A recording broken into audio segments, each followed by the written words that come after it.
नमस्कार मित्रांनो, तुमचे पुन्हा एकदा स्वागत आहे आपल्या चॅनलच्या एका नवीन व्हिडिओमध्ये। मागील व्हिडिओमध्ये म्हणजेच पार्ट 1 मध्ये आपण यूट्यूब स्टुडिओ म्हणजे काय आणि त्याचे उपयोग काय आहे हे समजून घेतले आहे। आज आपण यूट्यूब स्टुडिओमधील सर्वात महत्त्वाचा भाग म्हणजे डॅशबोर्ड याबद्दल सविस्तर माहिती समजून घेणार आहोत। अनेक नवीन क्रिएटर्स यूट्यूब स्टुडिओ ओपन करतात, पण डॅशबोर्डवरती दिसणाऱ्या अनेक गोष्टींचा अर्थ त्यांना समजत नाही। त्यामुळे आजच्या व्हिडिओमध्ये आपण डॅशबोर्डमधील प्रत्येक महत्त्वाचा पर्याय अगदी सोप्या पद्धतीने समजून घेणार आहोत। तर हा व्हिडिओ शेवटपर्यंत नक्की बघा। सर्वात अगोदर यूट्यूब स्टुडिओ ॲप किंवा कम्प्युटरवर यूट्यूब स्टुडिओ ब्राउझरमध्ये ओपन करा आणि तुमचा चॅनल लॉग इन करा। चॅनल लॉग इन झाल्यानंतर सर्वात पहिल्यांदा जी स्क्रीन दिसते या स्क्रीनलाच डॅशबोर्ड असे म्हणतात। डॅशबोर्ड म्हणजे तुमच्या संपूर्ण यूट्यूब चॅनलचा कंट्रोल पॅनल आणि तुमच्या चॅनलची महत्त्वाची माहिती एकाच ठिकाणी दिसते। त्यामुळे वेगवेगळ्या मेन्यूमध्ये जाण्याची गरज पडत नाही आणि तुमच्या चॅनलची सध्याची स्थिती काही सेकंदात समजते। डॅशबोर्डवर सर्वात आधी चॅनलचे नाव आणि त्याखाली चॅनलचे टोटल सबस्क्रायबर दिसतात। यानंतर ॲनालिटिक हा पर्याय दिसतो।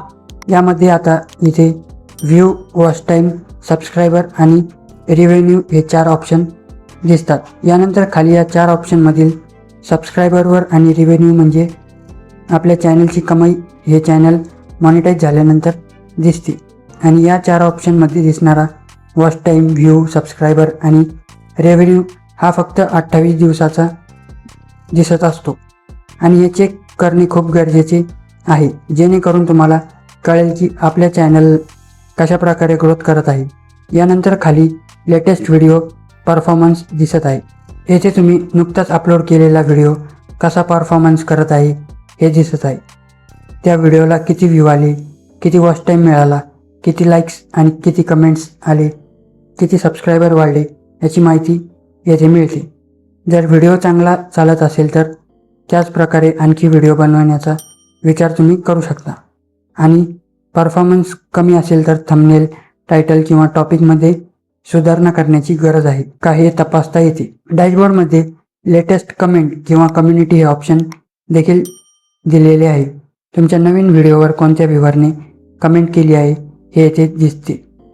तुम्ही त्याच ठिकाणावरून रिप्लाय देऊ शकता, त्यामुळे ऑडियन्ससोबत चांगला संवाद राहतो आणि चॅनलची एंगेजमेंट देखील वाढते।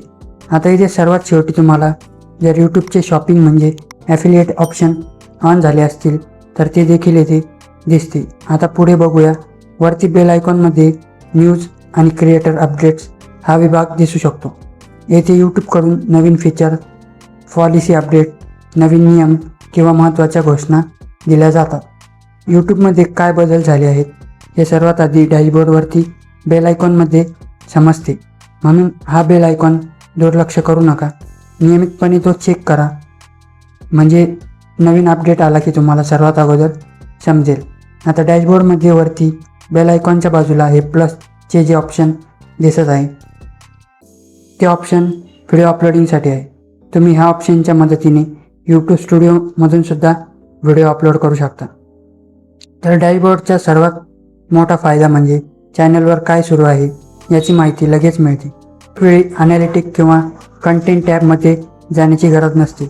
फक्त डॅशबोर्ड ओपन करा आणि काही सेकंदात चॅनलची संपूर्ण स्थिती समजून घ्या। हा क्रिएटर रोज यूट्यूब स्टुडिओ डॅशबोर्ड तपासतो, कारण त्यावरून कोणता व्हिडिओ चांगला चालत आहे, कोणत्या व्हिडिओवर कमी व्ह्यू येत आहे, नवीन सबस्क्रायबर किती मिळाले, नवीन कमेंट्स आल्या का आणि यूट्यूबकडून काही महत्त्वाचे अपडेट आले का हे लगेच समजते। त्यामुळे योग्य वेळी योग्य निर्णय घेणे सोपे जाते आणि चॅनलची ग्रोथ वेगाने होऊ शकते। आज आपण यूट्यूब स्टुडिओ डॅशबोर्ड म्हणजे काय, त्यामध्ये कोणकोणते पर्याय असतात आणि त्याचा योग्य वापर कसा करायचा हे सविस्तर समजून घेतले आहे। तर तुम्हाला यूट्यूब स्टुडिओची संपूर्ण A to Z माहिती मराठीत शिकायची असेल तर आपल्या चॅनलला सबस्क्राईब करा आणि बेल आयकॉन दाबायला विसरू नका। हा व्हिडिओ आवडला असेल तर लाईक करा, शेअर करा आणि त्यासोबत हाईपसुद्धा करा। तुम्हाला डॅशबोर्डबद्दल काही प्रश्न असतील तर कमेंटमध्ये नक्की विचारा। धन्यवाद।